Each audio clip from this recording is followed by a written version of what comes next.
de nouveau reconnaissant devant Dieu d'avoir réuni tous vivants, en bonne santé. Sois infiniment reconnaissant.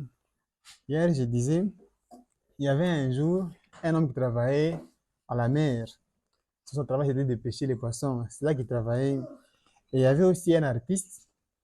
Il voyait dans les journaux les images de la mer, des nuages. Il trouvait ça vraiment intéressant. Il regardait dans les journaux, il lisait et se disait, en tout cas, la mer, c'est très beau. Il s'est dit un jour d'aller visiter la mer. En allant à la mer, il a croisé ce vieux marin qui venait de la mer. Et ce vieux marin lui a demandé, où vas-tu comme ça? Il lui a dit, je pars à la mer. J'aimerais voir les vagues des eaux, comment ça monte, ça descend, le sel, le sable et tout. Je voulais voir ça. Et ce vieux marin lui répond, moi je travaille là-bas depuis plus de 15 ans. Et je ne vois rien de spécial que tu passes chercher là-bas. Tellement il travaillait là-bas, il était habitué à celui là-bas, qu'il ne voyait plus spécial qu'un homme aille visiter la mer. Mais pour cet artiste-là, comme il n'avait jamais été à la mer, il s'attendait vraiment à trouver des merveilles. Pour lui, il se disait qu'il allait passer une bonne journée en étant à la mer, en voyant les nuages, en voyant tout ce qu'il y a à la mer. Et il trouvait ça merveilleux. Et parfois, nous aussi, on fait la même chose. Nous avons parmi nous des choses très précieuses. Nous avons la présence de Dieu. Nous avons la parole de Dieu. Nous avons l'Esprit de Dieu. Nous avons une meilleure chose. Mais à force de s'y habituer, parfois, on oublie. On oublie qu'on a parmi nous une chose très précieuse. On a parmi nous la présence de Dieu. Nous allons lire dans Jérémie chapitre 8, le verset 22. Jérémie 8, le verset 22. C'est pourquoi nous devons veiller à ce que nous puissions garder la présence de Dieu parmi nous. C'est un bien qui a une très grande valeur, la présence de Dieu parmi nous. Jérémie 8, le verset 22. C'est un seul verset, mais ça a une très grande valeur. La Bible, si on partait au magasin pour l'acheter, on peut la trouver à 20 dollars, 20 euros, 20 000, 10 dollars, oui. Mais les paroles qu'elle contient, c'est la vie éternelle. Et il n'y a rien de plus cher que l'on puisse trouver qui dépasse la vie éternelle. C'est un livre qui est fait en papier, mais les paroles qu'il y a dedans ont un prix inestimable.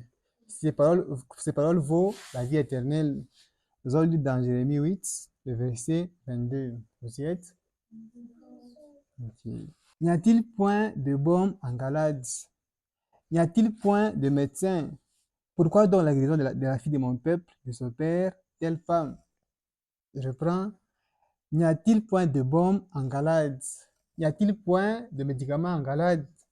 N'y a-t-il point de vaccin en Galade? N'y a-t-il point de médecin? Pourquoi donc la guérison de la fille de mon peuple ne s'opère telle pas? C'est Dieu qui pose cette question. C'est Dieu qui se demande. Dieu se demande pourquoi. Il dit en Galate, est-ce qu'il n'y a pas de médicaments? Est-ce que c'est le médecin qui manque? Pourquoi il y a encore des malades? Pourquoi est-ce que la guérison de la fille de mon peuple ne s'opère telle pas? Dieu se pose la question. Et quand Dieu envoie une solution au milieu des gens, il s'attend à voir les résultats. Quand Dieu envoie une solution au milieu des gens, il s'attend à voir un résultat. Et quand il ne voit pas de résultat, il se pose la question. Il se dit, pourquoi? Pourquoi la chose est-elle ainsi? Pourquoi la chose est-elle ainsi? Si un malade mourait à la porte du médecin et que le médecin est là, le médicament est là, mais que le malade soit mort, la faute ne sera pas au médecin. La faute ne sera pas non plus parce que le médicament n'était pas là. La faute, ça sera le malade qui a refusé de prendre le médicament. Et quand Dieu nous envoie sa parole, il s'attend à voir un résultat. Il s'attend à voir un résultat parmi nous. Que nous puissions la mettre en pratique et que cette parole puisse nous sauver. Et quand il envoie sa parole et qu'il ne voit pas de résultat, il se demande pourquoi. Et on aura tous à répondre devant Dieu de cela. Quand Dieu envoie sa parole, quand Dieu envoie une solution, mais au lieu qu'on puisse la prendre, on se met à la rejeter. Nous irons répondre devant lui parce qu'il attend que nous puissions produire du fruit. Il attend que nous puissions produire du fruit. Dans l'homme, il y a quelque chose en lui, il y a une soif que Dieu avait mis en lui pour le chercher. Dieu avait mis à chacun d'entre nous une soif pour chercher Dieu. Mais il arrive des fois que les hommes cherchent à satisfaire cette soif là-bas par des choses vaines, par la mondanité, par le péché, la soif que Dieu avait mis dans l'homme pour le chercher. Mais parfois les hommes cherchent des histoires vaines pour satisfaire cette soif là-bas. Mais la solution, c'est la présence de Dieu parmi nous. Si nous avons besoin ce soir, ce qu'il nous faut, c'est que Dieu vienne en nous et qu'il puisse prendre la place qu'il avait créée en nous, qu'il devait occuper. Aussi longtemps qu'il n'aura pas encore eu cette place là-bas, on aura toujours les sentiments qu'on n'est pas satisfait. On aura toujours les sentiments qu'on cherche quelque chose.